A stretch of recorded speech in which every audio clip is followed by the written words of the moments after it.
Bonjour, ici Clément Koulibaly, j'espère que vous allez bien. Aujourd'hui, j'aimerais parler des mystères, du Seigneur Jésus qui révèle des mystères. En tout cas, je vais vous partager, comme d'habitude, ce que le Seigneur m'a montré par rapport à ça, par rapport à ce thème. Donc, il y a un certain dévoilement. Vous savez, lorsqu'il y a un mystère, donc il y a quelque chose qui est caché, mais le Seigneur nous permet de voir, de comprendre. Donc il y a un dévoilement, il y a une révélation qui s'obtient. Et c'est pour ça que le livre de l'Apocalypse, on parle parfois de révélation, révélation de Jésus-Christ. Donc, on va simplement prier, Seigneur, je veux te bénir, te rendre grâce, te dire merci pour ta présence, merci pour ta parole qui est vivante. Oui, au commencement était la parole était avec Dieu et la parole était Dieu. Merci de nous parler aujourd'hui, Seigneur, et vraiment que ce ne soit pas simplement de l'information, mais quelque chose qui puisse nous toucher, nous amener à aller encore plus loin avec toi, Père, dans le nom de Jésus. Amen. Donc nous allons prendre ensemble ça, donc Matthieu chapitre 13. Donc en Matthieu chapitre 13, voici ce qu'on découvre. C'est dans Matthieu 13, en fait, ce sont les paraboles du royaume. Vous voyez donc le Seigneur Jésus qui parle, donne plusieurs exemples. Le royaume des cieux ressemble à ceci, le royaume des cieux ressemble à cela, etc., etc. Et nous allons voir dans Matthieu 13 à partir du verset 18. Donc, d'abord, le Seigneur a donné la parabole du semeur, donc où il y avait 4 terres que vous connaissez certainement. Vous connaissez certainement cette parabole. Donc, tout d'abord, le semeur qui sortit et puis qui lança des grains, le long du chemin. Et là, les oiseaux vinrent et les mangèrent. Ensuite, dans des endroits pierreux, donc les graines, il y avait qui sortirent et puis les plantes sortirent, le verre aussitôt, mais la terre n'était pas profonde. Et ensuite, parmi les épines, donc les graines sont tombées parmi les épines, et puis les grains sont tombés dans la bonne terre. Et là, il est dit que dans la bonne terre, donc il y en a pour 100, 60 et 30. Il y aurait plein de choses à dire par rapport à ça, mais ce n'est pas le but aujourd'hui. Donc plus tard, on voit que le Seigneur Jésus, donc ça semblait un peu mystérieux, donc ce qu'il voulait dire, et par la suite, c'était un peu bizarre. On nous dit que les disciples s'approchèrent et lui dirent, pourquoi leur parles-tu en parabole? Jésus leur répondit, parce qu'il vous a été donné de connaître les mystères du royaume des cieux, et qu'à eux, cela n'a pas été donné. Vous voyez, vous a été donné de connaître quoi? Les mystères. Et on a besoin de connaître les mystères du royaume. Lorsqu'on s'approche, comme les disciples, qu'on puisse s'approcher de notre Seigneur et lui poser des questions, et pour qu'il nous révèle les mystères du royaume, pour qu'il nous révèle des choses cachées, pour qu'il nous permette de comprendre, de saisir les choses pour aller de l'avant. Donc, maintenant, au verset 18, donc je vais lire du verset 18 au verset 23 d'abord. Voici ce qui est dit, Matthieu 13, 18. Vous donc, écoutez ce que signifie la parabole du semeur. Lorsqu'un homme écoute la parole du royaume et ne la comprend pas, le malin vient et enlève ce qui a été semé dans son cœur. C'est celui qui a reçu la semence le long du chemin. Celui qui a reçu la semence dans les endroits pierreux, c'est celui qui entend la parole et la reçoit aussitôt avec joie, mais il n'a pas de racine en lui-même, il est l'homme d'un moment, et dès que survient une tribulation ou une persécution, à cause de la parole, il y trouve une occasion de chute. Celui qui a reçu la semence parmi les épines, c'est celui qui entend la parole, mais en qui les soucis du monde et la séduction des richesses étouffent la parole et la rendent infructueuse. Verset 23, celui qui a reçu la semence dans la bonne terre, c'est celui qui entend la parole, il comprend, il porte du fruit, et un grain en donne 100, un autre 60 et un autre 30. Donc là, le Seigneur est en train de dévoiler, en fait. Il est en train de dévoiler la parabole qu'il avait donnée, qu'il avait décrite un peu plus tôt. Et donc on voit ici que lorsqu'on s'approche de Jésus, Jésus est celui qui révèle les mystères. Il nous montre des choses cachées. Et vraiment, n'hésitons pas à nous approcher de lui, comme je le disais tout à l'heure, afin de lui poser des questions, afin de mieux comprendre les mystères du royaume, afin de pouvoir mieux le servir, afin de pouvoir, par rapport peut-être à des décisions, par rapport à toutes sortes de choses qui peuvent venir, ou des choses qu'on ne comprend pas dans la parole, qu'on puisse venir à ses pieds, qu'on puisse s'approcher de lui, et il va nous révéler des mystères. Donc il ne faut vraiment pas hésiter. Plus tard, toujours dans Matthieu 13, verset 36 au verset 43, voici ce qui est dit. Donc ici au verset 36, d'abord le Seigneur qui donne une parabole, donc c'est l'explication de la parabole de l'ivraie.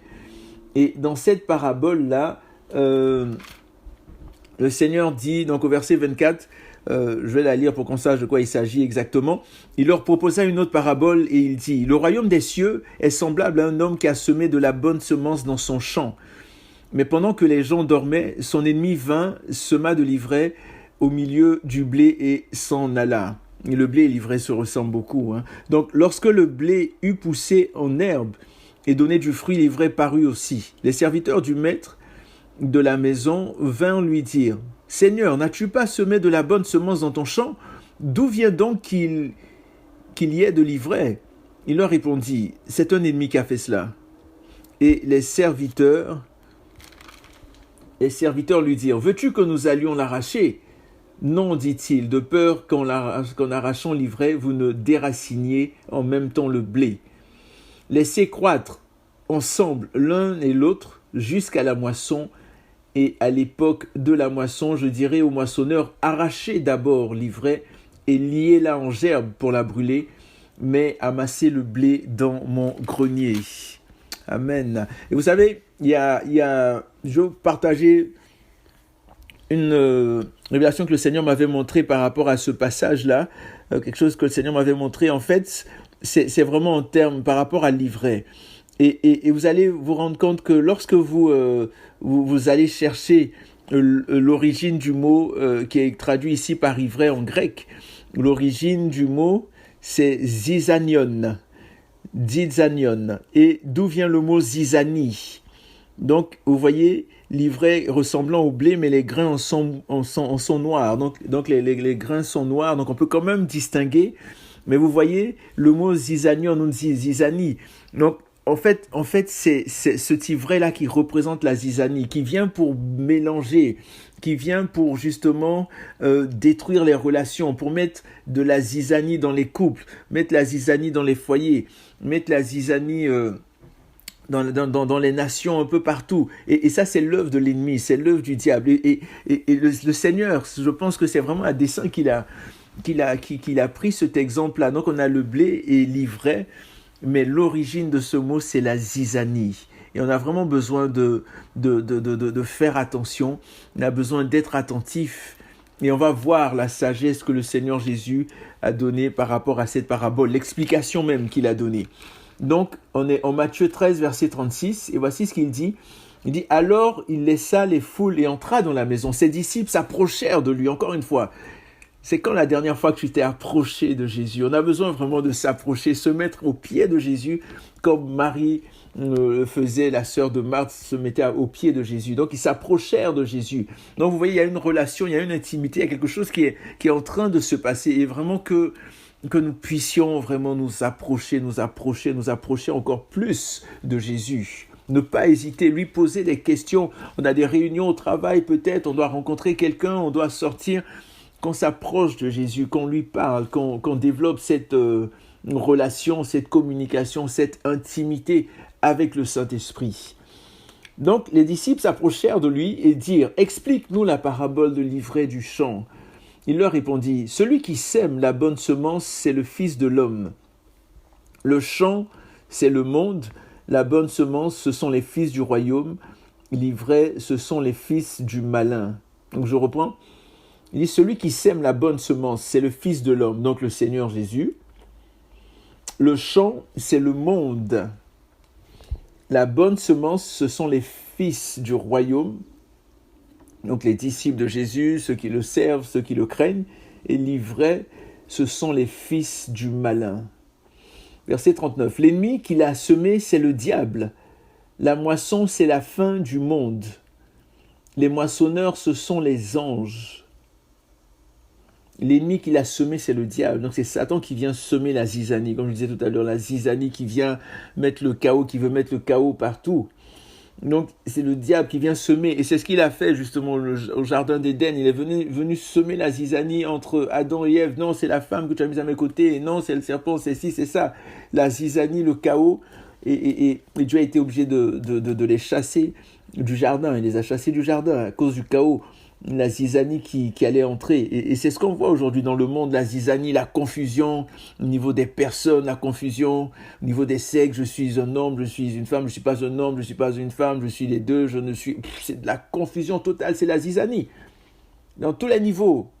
Au niveau de la politique, au niveau de social, au niveau économique, la zizanie, on a vraiment besoin de Jésus.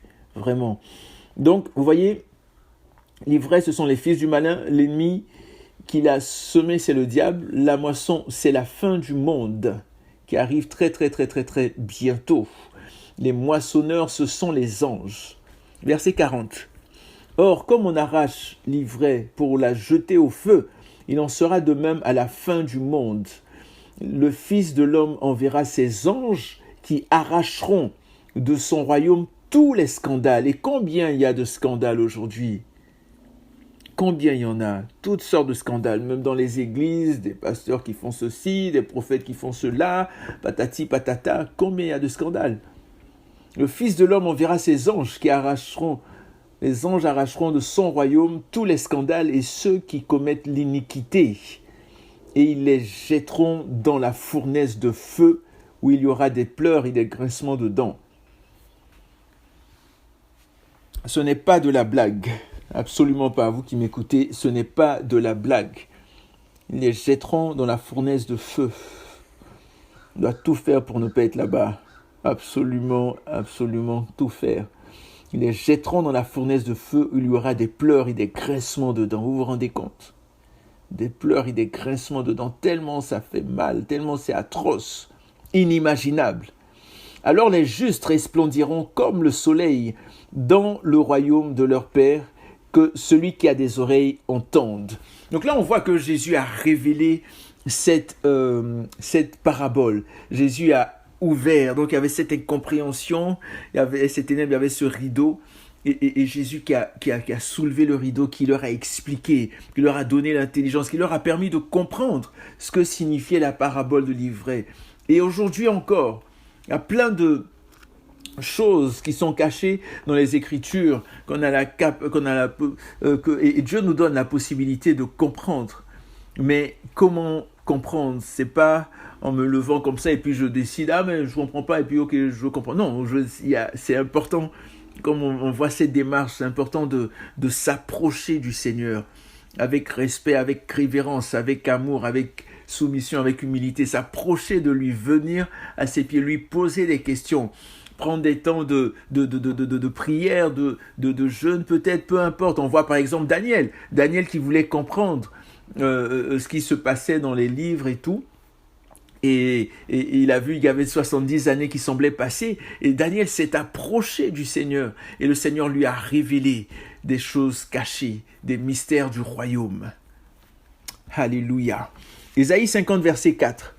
Le Seigneur l'Éternel m'a donné le langage des disciples pour que je sache soutenir par la parole celui qui est fatigué. Il éveille chaque matin, il éveille mon oreille pour que j'écoute à la manière des disciples. Donc comment je vais faire pour pouvoir soutenir par la parole? La parole guérit, la parole soutient, la parole relève, la parole fortifie, la parole transforme, parce que c'est Christ qui fait cela. Christ c'est la parole délivre, la parole ressuscite. Donc ici, Isaïe pouvait dire, le Seigneur l'Éternel m'a donné quoi? M'a donné le langage des disciples. Et ce langage-là, qu'est-ce qu'il fait? Depuis que tu as reçu Jésus, as-tu ce langage de disciple? L'as-tu utilisé? Ce langage, en fait, permet de soutenir par la parole. Il soutient, tout est fait par la parole. Au commencement était la parole, et la parole était avec Dieu, la parole était Dieu. Au commencement, Dieu créa le ciel et la terre. La parole. Il envoya sa parole et il est guéri. Psaume 107, 20, je crois. Donc, vous voyez, donc, la parole est primordiale.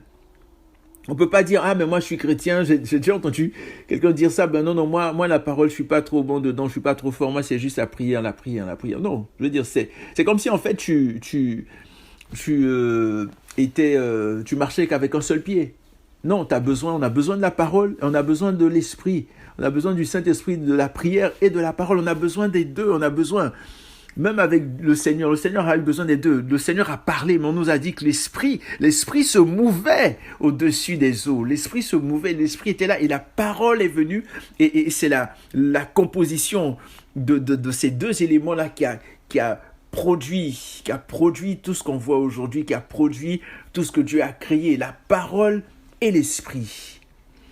Donc c'est vraiment important. Donc ici, Ésaïe 50, verset 4, donc il dit, le Seigneur m'a donné le langage des disciples pour que je sache soutenir par la parole celui qui est fatigué. Soutenir, combien de personnes sont fatiguées aujourd'hui? Peut-être que toi qui m'écoutes en ce moment, tu es fatigué. Mais sois fortifié, sois restauré dans le nom de Jésus. Jésus te fortifie, Jésus te restaure, Jésus te fait sortir de la situation dans laquelle tu es, dans ces pensées qui viennent, et s'arrête au nom de Jésus. Oui, c'est cette anxiété que tu ressens, cette dépression, tu sors de là au nom puissant de Jésus. La parole te restaure, la parole te fortifie, la parole te transforme au nom de Jésus. Ésaïe 50, verset 4. Donc, pour soutenir par la parole celui qui est fatigué, on a besoin d'être des hommes et des femmes de prière, mais de la parole aussi, pour pouvoir avoir la parole qui sort de notre bouche, cette parole qu'on utilise pour fortifier nos frères et sœurs, fortifier des personnes autour de nous, oui, leur apporter l'évangile. Et ce langage de disciple, c'est je dirais, le langage que le Seigneur nous donne par excellence. Et pour avoir ce langage, pour le recevoir en fait, le Seigneur, ce qu'il fait, il dit, il éveille chaque matin, il éveille mon oreille pour que j'écoute à la manière des disciples. Donc, c'est pas, comme je disais tout à l'heure, d'écouter de façon frivole ou banale, non, mais d'écouter à la manière de disciples. Comme les disciples ici qui se sont approchés de Jésus, comme, je dirais, comment elle s'appelle, Marie qui s'est assise aux pieds de Jésus. Donc, en prenant du temps avec le Seigneur. Donc c'est ce langage-là qu'on entend. On commence à entendre la voix de l'Esprit. Lorsqu'on se met vraiment dans sa présence, dans ses dispositions, et lorsqu'on l'adore, lorsqu'on le désire, lorsqu'on lui pose des questions, et c'est ce langage du Saint-Esprit. Donc ce Saint-Esprit qui nous donne ces paroles pour fortifier, pour relever, pour soutenir. Et qu'on puisse, et c'est ce que l'apôtre Paul pouvait dire dans Éphésiens 4, ce langage des disciples où il disait qu'aucune parole qui sort de votre bouche, qu'aucune parole malsaine sort de votre bouche, mais que ce soit des paroles qui servent à l'édification, des paroles qui fortifient, des paroles qui relèvent, des paroles qui redressent. Voilà, plus précisément, regardez, Éphésiens 4, verset 29, il dit qu'il ne sorte de votre bouche aucune parole malsaine, mais s'il y a lieu, quelques bonnes paroles qui servent à l'édification. Ici, c'est le mot oikidomeo. Donc, ça veut dire que c'est une maison qu'on bâtit. Donc, oikos, maison, et puis domeo, donc construire, bâtir. Donc, des paroles qui servent à l'édification, des paroles qui servent à la construction. Lorsque tu parles, est-ce que c'est des paroles qui construisent ou des paroles qui détruisent? Est-ce que c'est des paroles qui tuent ou des paroles qui donnent la vie? Est-ce que c'est des paroles qui rendent malades ou des paroles qui guérissent? As-tu le langage du disciple? Est-ce que c'est le Saint-Esprit qui parle à travers toi ou c'est un autre esprit? On a vraiment besoin d'être rempli du Saint-Esprit. Et ce qui est extraordinaire, regardez, juste après, le verset juste après, donc on dit d'abord, verset 29, qu'il ne sort de votre bouche aucune parole malsaine. Donc on a vu une parole qui tue, une parole qui détruit, une parole qui amène la souillure et tout ça, la dissolution, toutes ces choses-là, mais qui sort de notre bouche. Il faut qu'il n'y ait aucune parole de ce genre, mais des paroles qui servent à l'édification, qui communiquent une grâce à ceux qui l'entendent.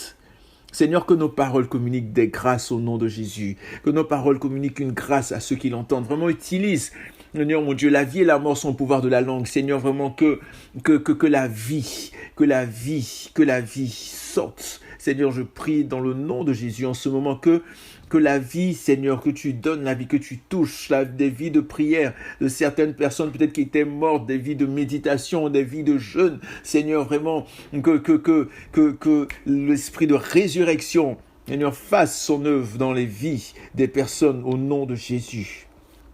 Juste après ça, et ce n'est pas un hasard, il n'y a pas de hasard. Juste après, au verset 30, n'attristez pas le Saint-Esprit de Dieu, par lequel vous avez été scellés pour le jour de la rédemption. Donc vous voyez, il y a un lien fort. Il y a un lien fort entre la parole qui sort et l'esprit. Parce que lorsqu'on a des paroles malsaines, mais on attriste le Saint-Esprit. Donc il y a comme je disais, c'est comme les deux jambes d'une personne. Tu as le pied droit et tu as le pied gauche. Donc si tu n'as que la parole sans l'esprit, c'est la mort.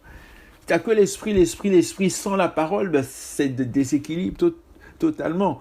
Donc on a vraiment besoin d'avoir cette composition-là et qu'on puisse vraiment avoir le langage, qu'on puisse entendre ce que le Seigneur dit afin d'apporter la vie. À ce autre passage, dans Colossiens, un excellent livre, vraiment Colossiens, c'est extraordinaire. Colossiens chapitre 2, à partir du verset 25, du verset 25 au verset 27. Donc Colossiens, une petite mise en contexte rapide. En fait, dans Colossiens, on voit, c'est vraiment, ce qui est révélé, c'est Christ. Christ qui est révélé. Et dans Éphésiens, c'est plus le corps de Christ qui est révélé. Donc l'Église qui est révélée, mais dans Colossiens, on voit la tête de l'Église qui est révélée. Et c'est pour ça que, par exemple, en Colossiens 1, à partir du verset 15, il y a ce poème extraordinaire. Il est l'image du Dieu invisible, le premier-né de toute la création. Car en lui, tout a été créé dans les cieux et sur la terre, ce qui est visible, ce qui est invisible, trône, souveraineté, principauté, pouvoir. Tout a été créé par lui et pour lui. Alléluia. Donc, c'est vraiment extraordinaire. Donc, dans Colossiens 2, à partir du verset 25, voici ce qui est dit. Colossiens 2, 25, ouais, je pense que c'est bien ça. C'est d'elle que je suis devenu serviteur. Colossiens 1, 25, excusez-moi, pas 2, 25, mais Colossiens 1, 25. Donc, c'est l'apôtre Paul qui parle. Et là, il parle de l'Église, en fait. Il dit qu'il est devenu le serviteur de l'Église. On va prendre Colossiens 1 à partir du verset 24. Voilà, pour mieux comprendre. Donc, je me réjouis maintenant dans mes souffrances pour vous et je supplée dans ma chair à ce qui manque aux afflictions du corps, pour son corps qui est l'Église. C'est d'elle que je suis devenu serviteur. Donc, je suis devenu serviteur de quoi? De l'Église. J'ai été chargé par Dieu de vous annoncer pleinement la parole de Dieu, le mystère caché de tout temps et à toutes les générations, mais dévoilé maintenant à ses saints, à qui Dieu a voulu faire connaître quelle est la glorieuse richesse de ce mystère parmi les païens, c'est-à-dire Christ en vous, l'espérance de la gloire. Qu'est-ce que Dieu a voulu faire? Regardez, allons-y tranquillement. Il dit, Paul qui dit, j'ai été chargé par Dieu de vous annoncer, donc à vous les Colossiens et à nous aujourd'hui, j'ai été chargé par Dieu de vous annoncer pleinement la parole de Dieu. Et cette parole, c'est quoi? C'est le mystère caché de tout temps. Vous voyez le mystère caché, mystérion, le mystère caché de tout temps et à toutes les générations. Et quelque part, c'est comme si c'était un pléonasme. Quand on parle de mystère caché, donc le mystère qui n'est pas révélé, un mystère, c'est quelque chose qui est caché, mais vous comprenez. Un mystère caché de tout temps et à toutes les générations, mais dévoilé. Alléluia. Ce mystère a été dévoilé maintenant à ses saints. Au sein de qui? Au sein de Dieu. Donc à nous, aux chrétiens, aux disciples du Seigneur Jésus, à ceux qui croient en lui. Donc ce mystère a été dévoilé maintenant. Et au verset 27, à qui Dieu a voulu faire connaître. Donc Dieu a voulu faire connaître quoi? La glorieuse richesse de ce mystère. Ce mystère est riche. Ce mystère est puissant. Ce mystère est grand. Ce mystère est fort. Ce mystère est redoutable. Il dit, donc le mystère caché de tout temps et à toutes les générations. Donc Dieu a voulu faire connaître la glorieuse richesse de ce mystère parmi les païens. Et là, il révèle le mystère. Christ en vous, l'espérance de la gloire. Alléluia. Ce mystère, Christ est ce mystère qui a été caché de tout temps, mais qui a été révélé. Et maintenant révélé. qui est maintenant révélé, ce mystère extraordinaire. Vous voyez, Dieu est celui qui révèle les choses cachées, les mystères, des choses mystérieuses, des choses qu'on ne comprend pas. Mais comment est-ce qu'il fait pour nous révéler si on ne prend pas de temps avec lui, si on ne vient pas à ses pieds, si on ne l'invoque pas? Comment est-ce que nous allons recevoir des mystères si nous restons sur nos précautions ou nos présupposés, si on ne vient pas à ses pieds, si on ne s'humilie pas? Comment est-ce que nous allons recevoir les mystères du Seigneur? Marc chapitre 4, verset 34. Jésus. Que dit Marc sur Jésus? Il ne leur parlait pas sans parabole, mais en privé, il expliquait tout à ses disciples. Vous voyez? En privé, il expliquait tout à ses disciples. Et il veut que tu ailles en privé avec lui. Il veut que tu entres dans ta chambre, que tu fermes la porte et que tu sois avec ton Père dans le lieu secret. Et en privé, afin qu'il t'explique tout. Il expliquait tout à ses disciples. Marc chapitre 4, verset 34. En privé, il expliquait tout. Quel est le contexte? De quoi s'agit-il ici? Jésus était avec, je dirais, rien inventé. C'est ça. Donc Jésus était, on en a parlé un petit peu, la semence, vous savez, le grain de moutarde. Donc il donnait une autre parabole en fait. Cette fois-là, c'était la parabole de la semence et puis la parabole du grain de moutarde, donc où il y a le royaume des cieux qui est comme un grain de moutarde, tout petit. Hein, pour ceux qui ont déjà vu des grains de moutarde, c'est vraiment minuscule. On dit, mais une fois semé, il monte, devient plus grand que toutes les plantes ou un grand arbre, vous voyez, toutes les plantes potagères et tout ça. Et on nous dit que les oiseaux du ciel peuvent habiter sous son ombre. Verset 33. C'est par beaucoup de paroles de ce genre qu'il leur annonçait la parole selon qu'ils étaient capables de l'entendre. Verset 34. Il ne leur parlait pas sans parabole, mais en privé, il expliquait tout à ses disciples. En privé, il expliquait tout à ses disciples. Je vais prendre juste un dernier passage, je ne veux pas être très long. Donc, Apocalypse 1, à partir du verset 1. Apocalypse 1, verset 1. Révélation de Jésus-Christ que Dieu lui a donné pour montrer à ses serviteurs ce qui doit arriver bientôt et ce qu'il a fait connaître par l'envoi de son ange à son serviteur Jean, celui qui a comme témoin annoncé la parole de Dieu et le témoignage de Jésus-Christ dans tout ce qu'il a vu. Donc, révélation de Jésus. Donc, on voit ici que Jésus, tout le livre de l'Apocalypse, toutes les visions, toutes les révélations, les 7 églises, les lettres aux 7 églises, les 7 trompettes, les 7 sceaux, tous les mystères, les 4 êtres vivants, tout ça, ce sont des révélations que Dieu a permis que nous ayons aujourd'hui. Mais il est passé par Jean. Et comme il est passé par Jean, il peut passer par toi, il peut passer par toi, mon frère, par toi, ma soeur, il peut passer par moi, il peut passer. Et le Seigneur veut nous révéler des choses. Donc, par exemple, dans l'Apocalypse, regardez, le Seigneur révèle quelque chose. Regardez, un mystère, verset 20 par exemple. Donc, verset 10, allons-y d'abord, au verset 17, c'est vraiment intéressant. Verset 17, donc Jean qui a une vision, il voit Jésus de façon extraordinaire, remarquable et tout, donne une description merveilleuse. Et au verset 17, quand je le vis, je tombais à ses pieds comme mort. Il posa sur moi sa main droite en disant, sois sans crainte. Moi, je suis le premier et le dernier, le vivant. J'étais mort et me voici vivant au siècle des siècles. Je tiens les clés de la mort et du séjour des morts. Écris donc ce que tu as vu, ce qui est et ce qui va se produire ensuite.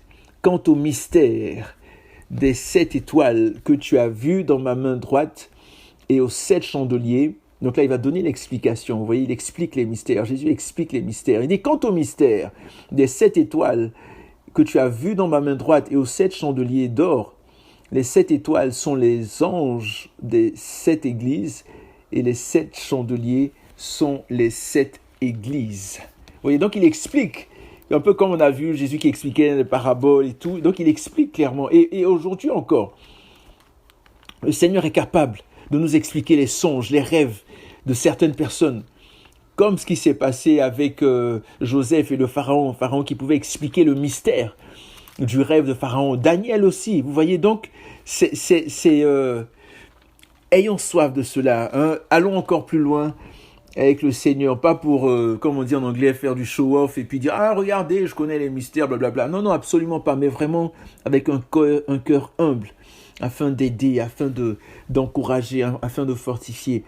Et vous savez, une petite description juste en terminant des mystères dans certains cultes païens, par exemple.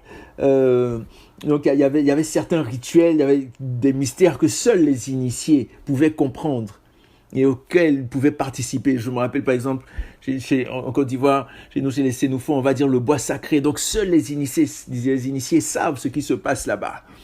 Où on va dire, il y a la loge, seuls les initiés, les francs-maçons, les ci, les ça, blablabla, seuls les initiés, des mystères, ne mystifier les gens, etc. Vous voyez, on est dans le Nouveau Testament, en fait, le terme mystère est appliqué au plan de Dieu, le salut de Dieu. On a vu, par exemple, dans Colossiens, le mystère de Christ qui a été révélé, donc pour le salut du monde. Donc, Jésus est venu nous révéler des choses extraordinaires, donc des choses qu'on ne pouvait pas nécessairement comprendre. Et la révélation elle-même est un mystère de Dieu. Donc, c'est vraiment important vraiment de saisir, de comprendre ces choses-là et puis de continuer à avoir faim, avoir soif de Dieu, de désirer sa présence. Donc, voilà, je vais m'arrêter là. Vraiment que le Seigneur vous garde, que le Seigneur vous bénisse, que le Seigneur vous arrose d'une pluie de bénédiction, qu'il vous comble, qu'il vous donne vraiment, qu'il nous donne. C'est ça de comprendre encore plus les mystères, les choses cachées, les mystères des révélations, oui, de sa parole, qui nous montre des choses dans sa parole, dans la vie, dans le monde en général, dans des situations, peu importe, qu'il nous remplisse de son esprit de sagesse et d'intelligence. Seigneur, je te bénis, je te rends grâce. Merci pour toutes les personnes qui vont entendre ce message ou qui sont en train de l'écouter. Merci, Père, pour ton œuvre dans leur vie, dans la vie des membres de leur famille, dans leur foyer, à tous les niveaux, Père. Que la gloire, l'honneur, la puissance te reviennent pour les siècles des siècles. Amen. Amen, amen, amen. Donc, portez-vous bien, prenez soin de vous, que Dieu vous garde et à la prochaine. Surtout, n'oubliez pas que Jésus revient très, très, très bientôt.